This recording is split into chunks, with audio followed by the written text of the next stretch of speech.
People, I'm back with another amateur analysis of UFC, and today is UFC 269.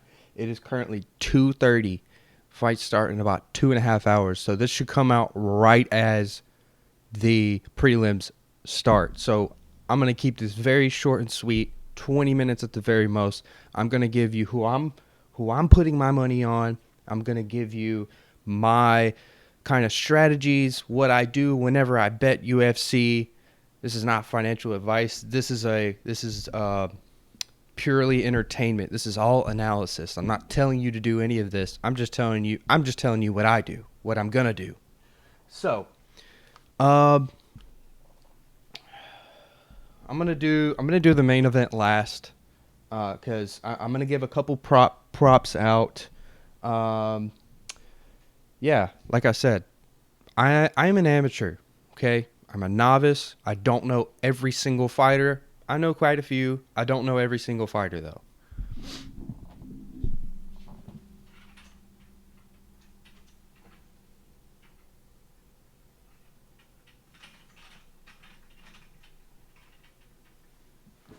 So so what that means though is I'm gonna go through the fighters that I do know, and I'm gonna pick winners of the fights that I do know, and I do know a couple of them. So I'm gonna go through here and pick winners and give you a short explanation why. And then I'm like I said, I'm also gonna do some prop round bets, methods of victory. Let's see, what was the last one? So the last one was the Usman fight. I didn't do too hot on those. However, the Dubai one, the 267. I did hit a 6 leg parlay. We bet Glover Teixeira separately too. We came up big that day, and when I say we, I mean me and a couple homies. So, um, let's just get into this. The first fight that I want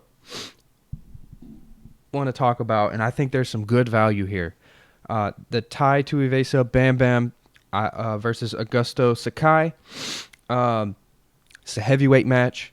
Um, Tai Tuivasa, aka Bam Bam, he's a killer. He's a straight up killer. He's Australian. He is on a 1, 2, 3 fight KO win streak. The last fought, he's fought twice this year, knocked two motherfuckers out this year. Both of them in the first round as well. Um, I don't know a lot about the Augusto guy.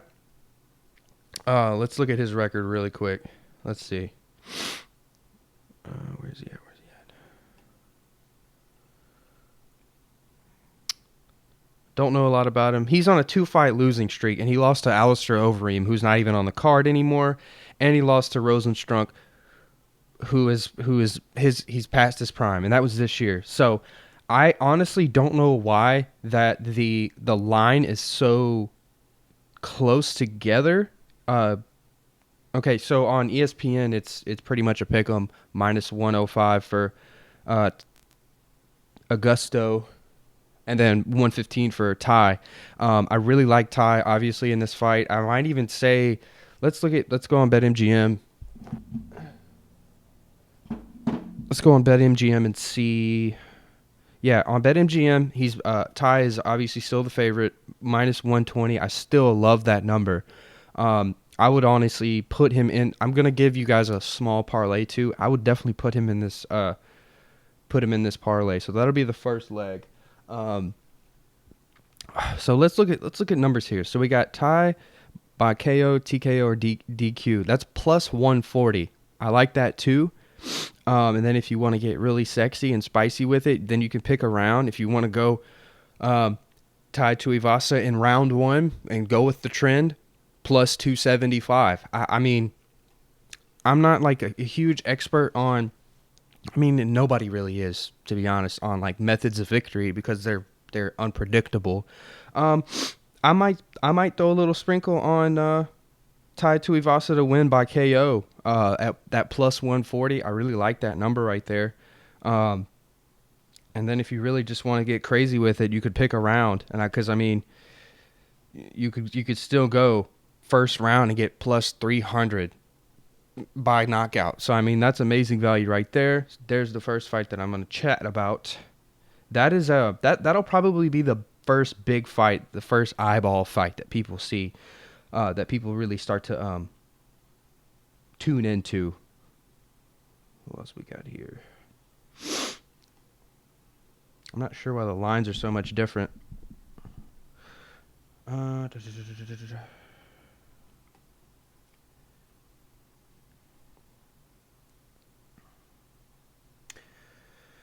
Let's not make this too complicated. I'm not going to talk about any of the early prelims. The prelim, I like Tai Tuivasa. Okay, next we're going to do Dominic Cruz versus Pedro Munoz again.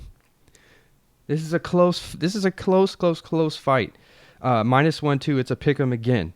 The last time Pedro fought, he lost to Jose Aldo. It was by decision. He has beat Cody Garbrandt. He's fought the guy. He's fought Sterling. He's fought Edgar. But he's lost to all of them but Cody Garbrandt. Cody Garbrandt, he got kicked out of his own division. So, I mean, there's that. I like Dominic Cruz here. I mean, he's a I don't want to say a legend in the game, but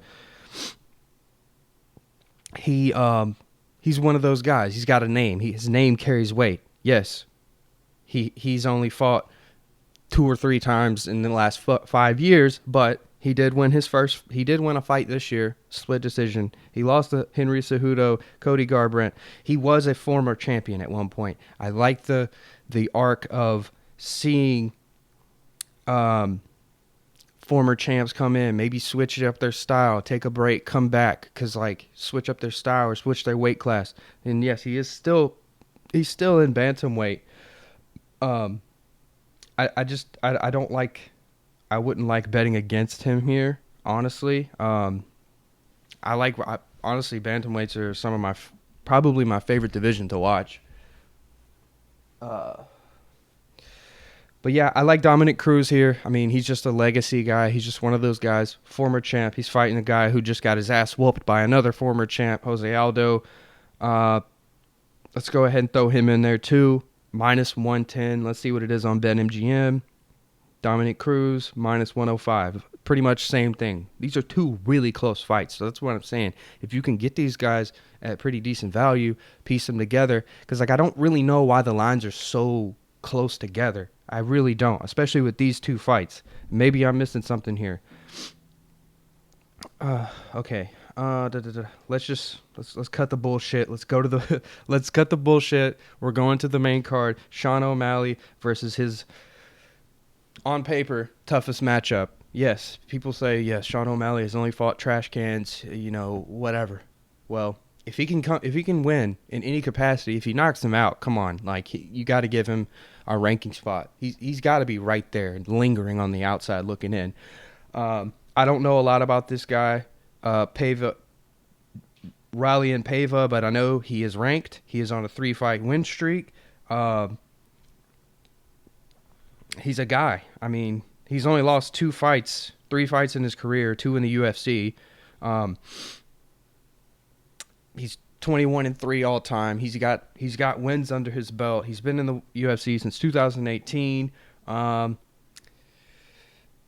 I don't recognize anybody that he has fought either. So that's the thing. And if I'm not mistaken, oh yeah, he's moving up a weight class. Apparently he fought at flyweight at some point. So now he's at bantamweight. And Sean O'Malley is he's a giant bantamweight. Like when you see him fight this guy, O'Malley is 5'11". Like he's a big guy, and he's fighting at 135 pounds. It's crazy. Let's see. What are the numbers on that? If I'm not mistaken, O'Malley's very favored. Yeah, -350 on BetMGM. If you're gonna do a parlay, it would be a safe bet to put him in there on the money line. Let's look at the Let's look at the sexy pick here. Sean O'Malley by knockout. That's what a lot of people are. I saw Logan Paul just posted about it. A lot of people are want to see this. Let's see what the number is for people that want to see this. So Sean O'Malley by KO or TKO minus 140. So Vegas is almost like it's probably going to happen. They at least think there's a 55% chance that it'll probably happen. If O'Malley wins, he'll probably knock dude the fuck out. I would not put this in a parlay, but maybe if you got a couple bucks, $5 bill on that, I don't think it's a bad place to put your money. I don't think he loses this fight. He's too fucking big. You saw the video, and I know the video was planned strategically, but you saw the video. He can wrestle. And I feel like that's what a lot of people are saying about O'Malley is he can't wrestle. He hasn't fought anybody. Well, we'll fucking see because he's gonna get this the main card started out. I like O'Malley here, money line. I personally will probably separately do O'Malley by KO. I don't see it happening any other way if he went. I mean, I think if O'Malley wins, he'll probably knock him out or TKO him. I don't think it will go to decision. I don't think he wants to go to decision. He's coming in. He's trying to shut up everybody. He was talking shit to Cody Garbrandt, at the press conference anyway. So let's move to the next one. Cody Garbrandt versus Kara France. I almost don't even want to touch this one because, Garbrandt's in a brand new division, like I was just saying. About Dominic Cruz, former champ fighting. They have never fought before, but former champ moving weight classes. I think that they've been there. They've been to the top of the mountain before. They've failed before, and he's using this opportunity to move to a different weight class, use a different strategy.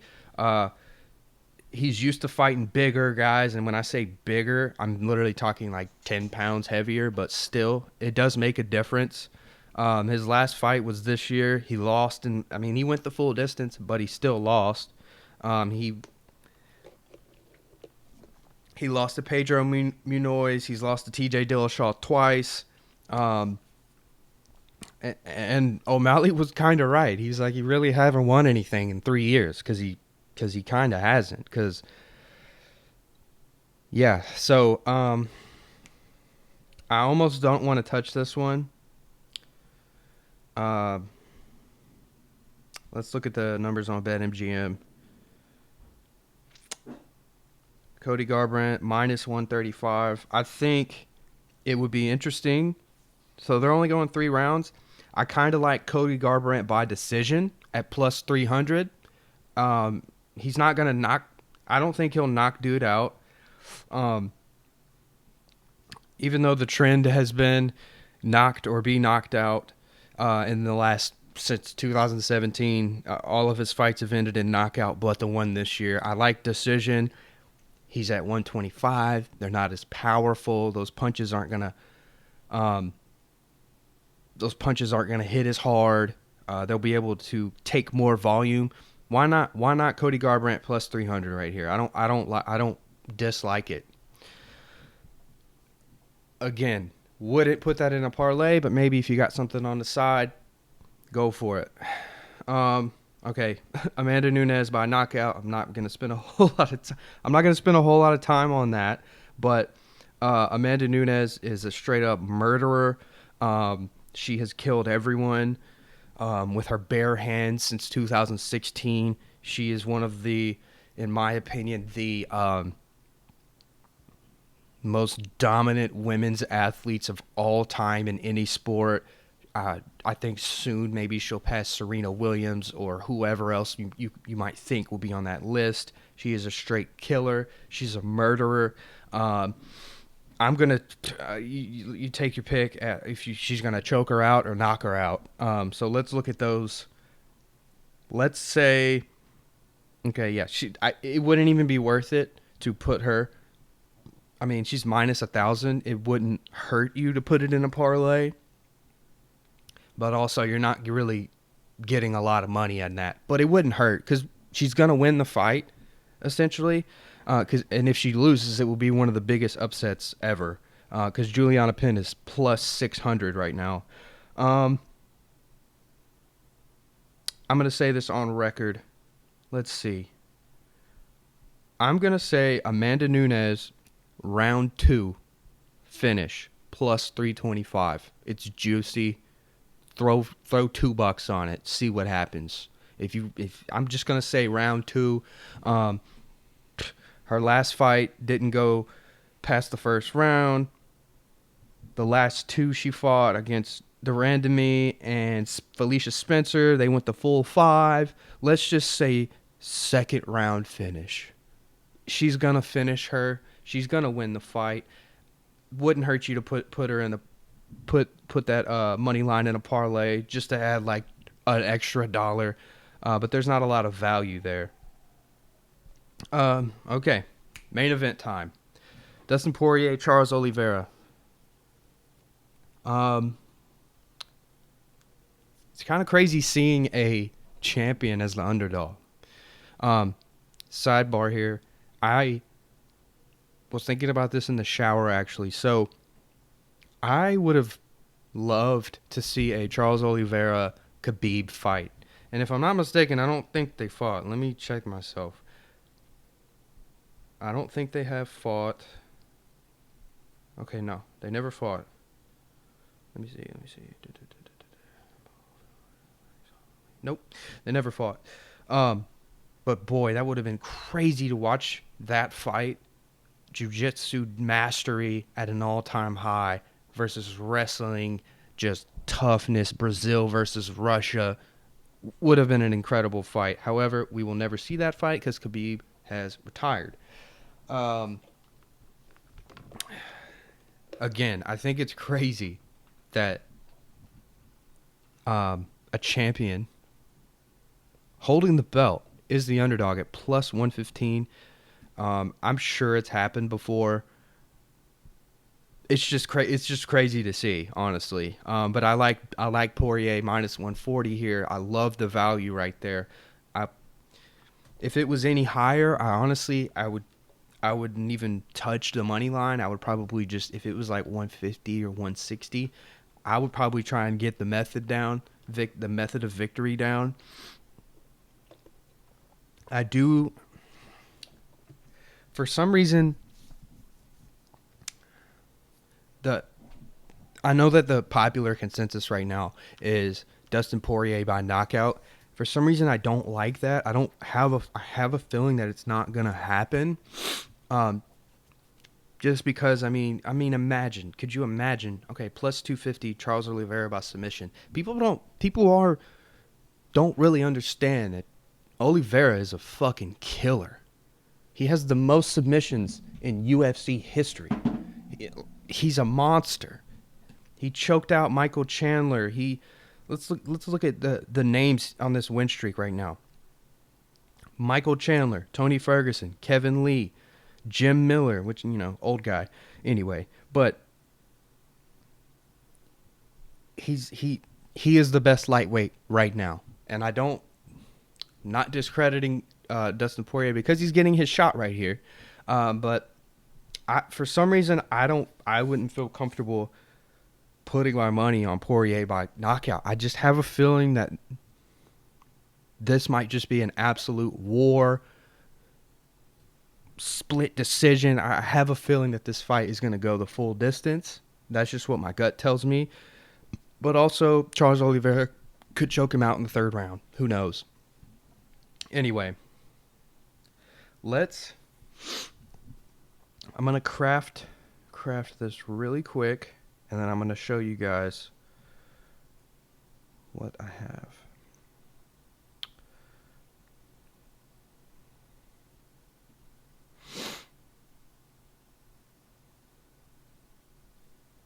So,